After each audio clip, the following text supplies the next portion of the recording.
시민 여러분 안녕하십니까? 2월 마지막 주 창원광장 시정 뉴스 오늘도 활기차게 출발합니다.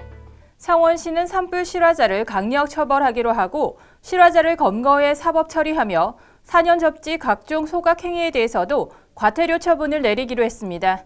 그 소식 전해드립니다. 2월 중 관내 9건의 산불이 발생, 이 중 3건이 설 명절 연휴 기간 동안 발생함에 따라 창원시는 산림보호법에 의거 고의로 산불을 낸 자는 물론 실수로 산불을 낸 자에 대해서도 3년 이하의 징역 또는 3천만 원 이하의 벌금에 처하는 규정을 준수해 산불 실화자를 강력히 처벌하기로 했습니다. 창원시는 입산시 화기물을 소지하거나 논밭두렁, 쓰레기 소각 행위 자제 등 화재 발생 주의 경보를 내리면서 산림 또는 산업 접지에서 부주의로 인해 산불을 내거나 산불 발생 위험을 발생하게 한 사람에 대해서는 이권 조치, 과태료 처분 등의 강력한 조치를 통해 산불에 대한 경각심을 높이기로 했습니다. 창원시 관계자는 입산시에는 인화성 물품은 소지하지 말고 지정된 곳이 아닌 장소에서는 일절 소각 행위를 하지 말아달라고 당부하면서 산림 연접지나 논밭두렁, 쓰레기 소각 행위에 대한 단속도 강화한다고 밝혔습니다.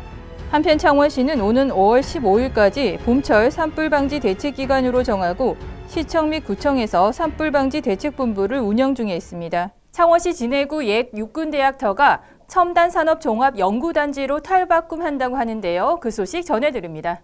창원시는 창원형 실리콘밸리 연구 자유지역 조성 방안을 확정했다고 밝혔습니다.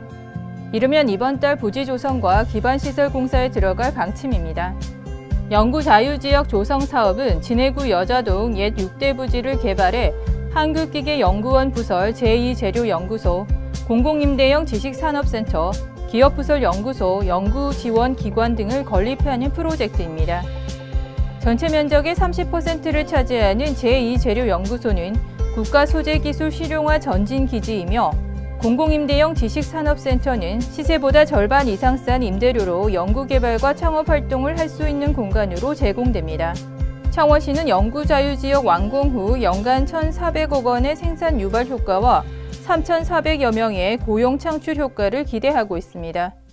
창원시가 관광객 집계 기준과 방식을 공개하며 올해 첫 관광객 집계 현황을 발표했습니다. 자세한 소식 들어봅니다.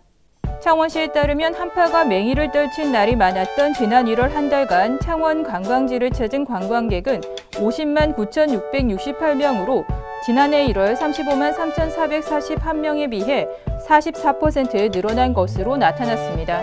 가장 많은 관광객이 찾은 곳은 온천지구로 나타났으며 마산하프구 구산면 저도 화해광의 다리 스카이워크, 창원 경륜장 순으로 집계됐습니다. 특히 두 번째로 많은 관광객이 찾은 저도 화해광의 다리 스카이워크는 개장 10개월인 지난 6일 누적 관람객 80만을 넘어서는 등 창원시가 저비용 고효율의 인기 관광지 조성에 심혈을 기울인 점이 관광객 증대의 주요 요인으로 작용한 것으로 분석됐습니다. 우리나라에서 산불이 가장 많이 발생하는 위험한 계절은 관계 습도가 가장 낮은 3월에서 5월 사이라고 합니다. 산불 그 예방이 중요합니다. 지금까지 창원광장 시정 뉴스 김채연이었습니다. 고맙습니다.